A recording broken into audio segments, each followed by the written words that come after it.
द्वितीय कथा आपण कहले जे ब्रह्मपुर सहर वृद्धि निश्चित भाव में ब्रह्मपुर सहर रास्ता को चौड़ा करने ये तो 6टी रास्ता को आम प्रथम टेकअप करूँ जे टिके टिके तार एक्सपांशन हम चौड़ा हम और से पाखापाखि 53 कोटी टंका गोटे अमाउंट व्यवस्था कराई काम आरंभ करा किंतु संपूर्ण भाव में ब्रह्मपुर को एक तार पेरिफेरियाल को लेकिन किसी पंचायत को लेकिन गोटे ग्रेटर ब्रह्मपुर करने आम गोटे चिंता करूँ से तार डीपीआर प्रस्तुत करने मो विभाग को निर्देश या पर गलापर मुझे देवी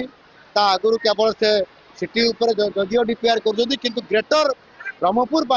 ये गोटे कर आगामी दिन में निश्चित भाव में ये ब्रह्मपुर सहर को आहरी अधिक गुरुत्व दिज्व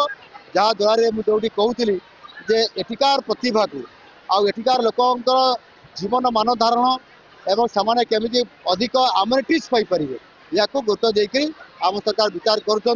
ब्रह्मपुर सहित जयपुर को जोड़ा इकोनॉमिक करियर एक कॉरिडोर हिसाब से या 6 लेन करवा 6000 कोटी ऊर्ध्व टंका व्यवस्था करवा एवं ता सहित आज अनेक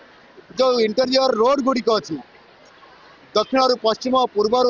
आपंकर पश्चिम एवं उत्तर रु पूर्व पर्यंत सबू अंचल को ये कवर करने आम पाखापाखि प्राय 45,000 कोटी टंकार एक बड़ गोटे पैकेज करूँ जो केंद्र सरकार भी आम वर्क्स डिपार्टमेंट को सिग्नाल देते ये अर्थ ओडिशा पाई खर्च हम आले भित्तिभूमि क्षेत्र में ओडिशा निश्चित भाव में आगे जो थे कि शिल्पायन कहतु कि प्रति क्षेत्र में ओडिशा बहुत आगे रमर जो योजना अच्छी समृद्ध ओडिशा ता पूरण हो पार। धन्यवाद।